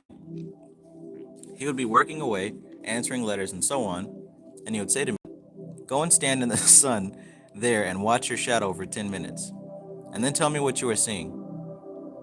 He would ask me to go and do something else for 5 or 15 minutes and then tell him the experience. That is how I was trained.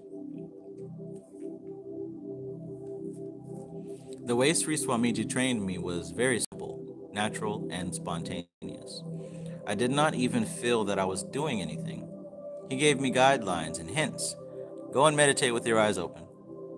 I did not understand it then, but today I do. If I ask you to meditate with your eyes open, you will not be able to. Go meditate with your eyes open. Oh look, we've reached the middle of the book, and that's where all the pictures are.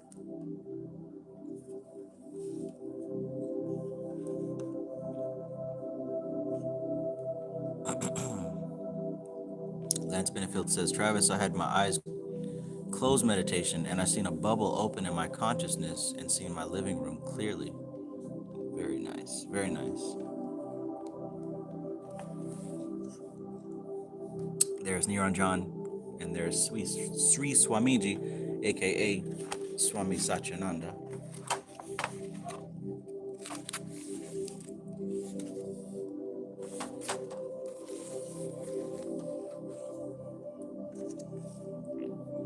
We got young Niranjan Ananda, being trained since he was 4 years old in the science of Tantra, Yoga, Upanishads. And there's Satyananda. And they used to do their mantras with this little piano thing. He'd play the music and catch the note, and they'd get on it. There's the author again.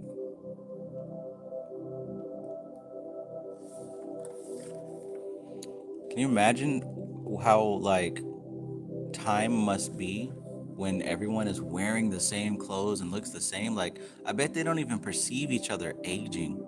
That's probably why they're able to stay so young looking all the time, because it doesn't look like anyone around you is getting any older.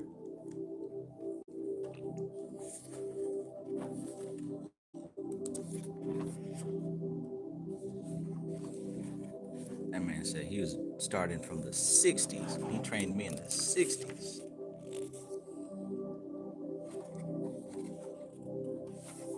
And here we have Swami Satyananda after he has obliterated all his karma. Apparently he don't give a fuck about it no more. BSY, Bihar School of Yoga.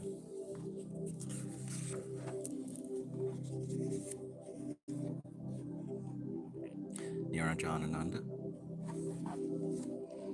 Here we have Niranjan Ananda and Swami Satchisangananda, the author of Taught with Shuddhi, and also the author of the Sri Sundari Lahiri, and also the Vijnana Bhairava Tantra interpretation, and of course the author of Dharana Darshan and the books that we're reading at this point. So these people are all part of the same mystical order, basically. This is a legit secret society, if you will, a spiritual society, if you will. And I'm super grateful to have come across these folks, that's for sure. I learned a lot, a whole lot, in a very short time span.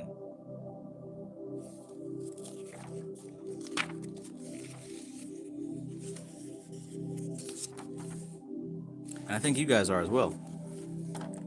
All of us here are really benefiting from these people. For sure, for sure. I got nothing but gratitude for these folks, for sending out their mental vibrations and telling me to pick these books up and start studying them.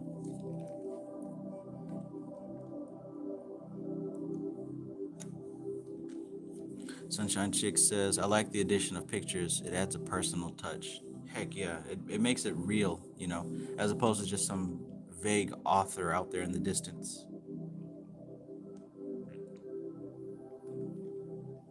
Sankofa Sound says, in the flow of work gets me there quick. Greetings, Sankofa Sound.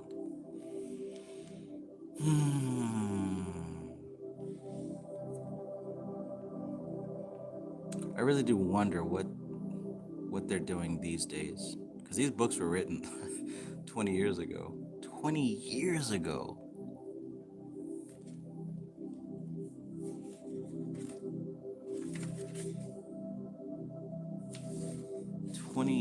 I wonder what they're doing these days. I mean, I did see a recent video of Niranjan Ananda, so I know he's still alive, but I couldn't imagine what kind of things that they are doing. But anyway, yeah, for them to be masters of the stuff that we're trying to learn.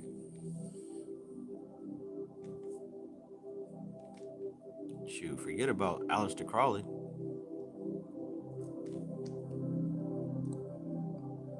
And whatever else these mainstream folks are talking about. All right, let's get back to it. Here. The real mantra sadhana.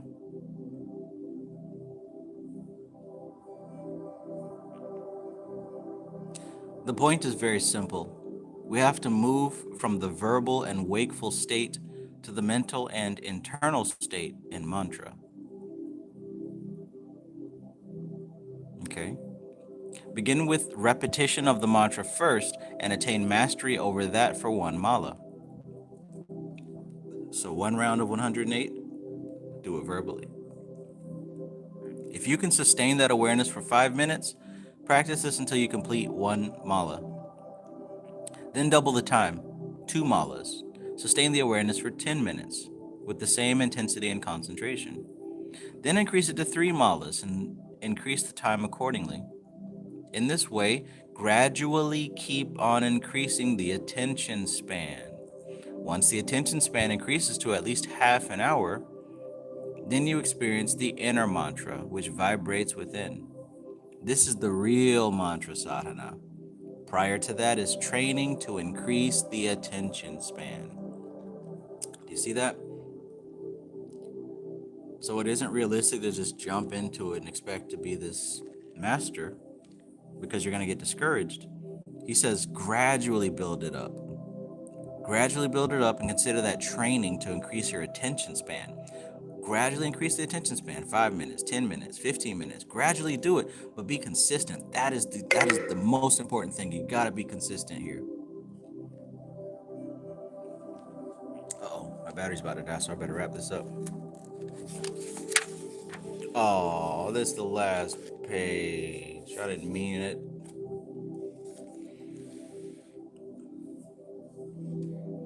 That was a big key on page 35. Gradually increase your attention span.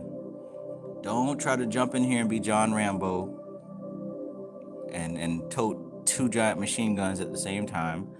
Start with a little knife, work your way up to a little pistol, right? Work up to the shotgun, machine gun, and before you know it, now you can John Rambo. But when it comes to these mantras, these meditation practices, gradually increase your attention span. That's how you do it. I mean, the same thing with anything else, whether you're training with sports or exercising at the gym or anything, you start where you're at and you gradually move up. Spiritual work is no different from that. Make it easy for yourself. All right. So for the last 40 years, I have been training myself as I've told you before. Sri Swamiji asked me to do one mala. I thought one mala would only take 5 minutes, so I should do more. He said, no, do one mala with absolute awareness. And I am still trying to do that. I am proud of what I have achieved. This was 20 years ago. I wonder if he ever got it. Only when the attention span has increased can one move into the experience of the mantra. One cannot move into the experience of the mantra instantaneously just by repeating or chanting. All right, please get that. Chances are, I'm not speaking for everybody, but most of you probably have not been into the experience of mantra yet, right? So that's good. That means keep trying, keep practicing, and then you will break through.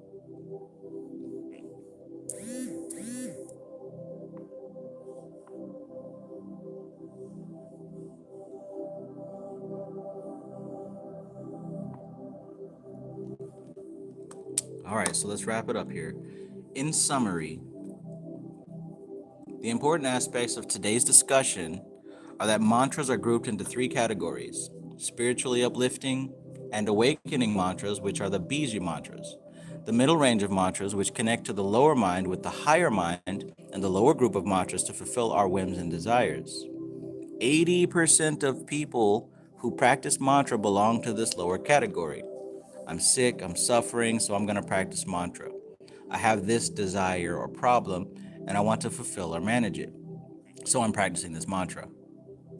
I'm distressed, so when people say stay at the ashram for some time, they begin to understand that the purpose of mantra is to move from the lower mind to the higher mind. Such people can spend 10 or 12 more years in the ashram trying to develop that movement from the lower to the higher mind. The higher application of the mantra is given to the appropriate person by the appropriate teacher, so there is no use talking about it. In this higher realm, the mantra actually becomes a map of your own consciousness and is realized as a yantra. Okay, so now we're getting into the yantras, right? Keep in mind everything that he said about mantras, right? We're tapping into pure vibration here that exists on a level that is beyond manifestation, beyond the 5 senses, beyond space, beyond time. Tapping into something that is outside the circle of manifestation. So what he's talking about here now is that there's a higher application of this, right? So first off, he talked about the 3 different levels. The lower level, which is tapping into the seed sounds, which gets you a direct link to higher consciousness.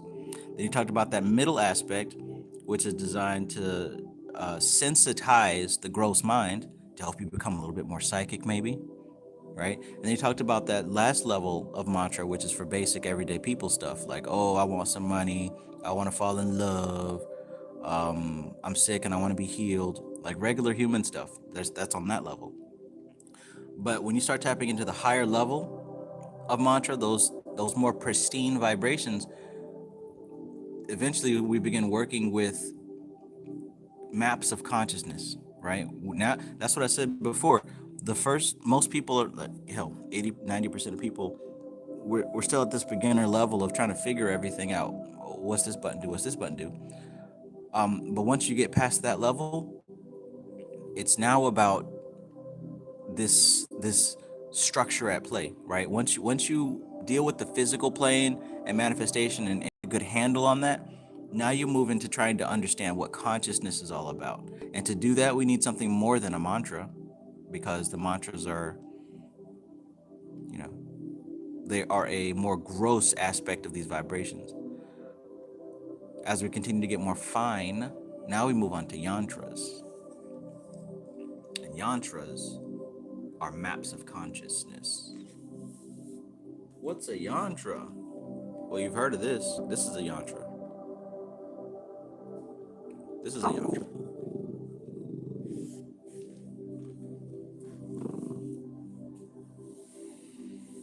And you want to know something? This is a yantra. Uh-oh. Uh-oh. So it's getting pretty serious, y'all. It's getting pretty serious. Getting pretty serious. All right, so I hope you guys enjoyed this book study. This is a good one. This book is pretty dang great. Pretty dang great. Lance Benefield asks, "Do I have a panther next to me?" I don't have a panther, but I have a little dog who's growling at ghosts again.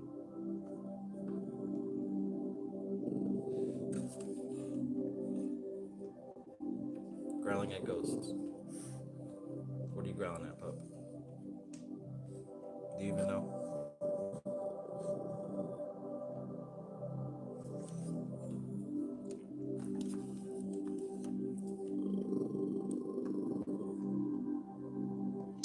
But yeah, good stuff, good stuff. So that was the end of that chapter. And I hope that you were able to take notes. I hope that you were able to highlight. I hope that you were able to learn something, right?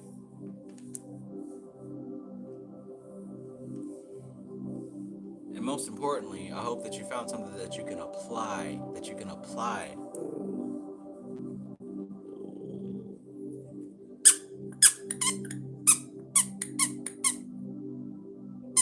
You don't want it?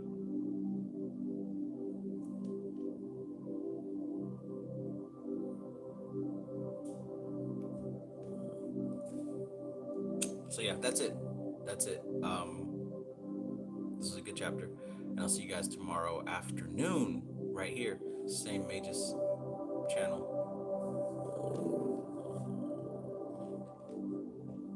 What are you even growling at?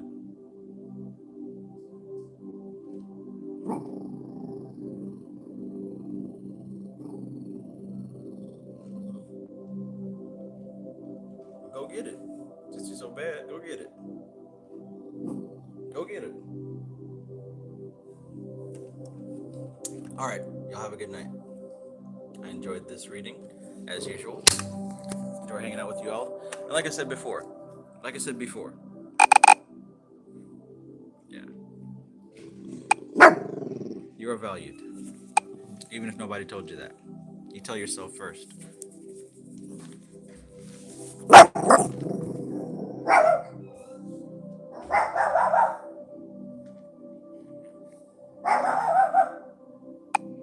All right. Well, this is TK Trav, aka Travis Magus, here with LVX777. Love you guys. Peace.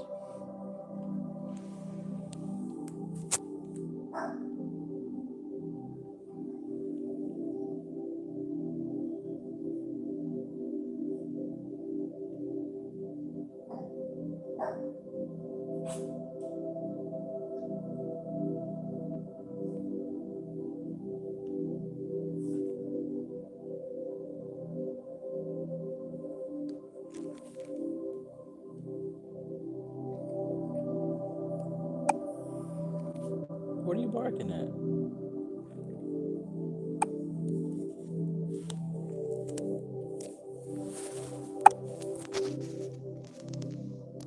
What are you barking at? What are you barking at?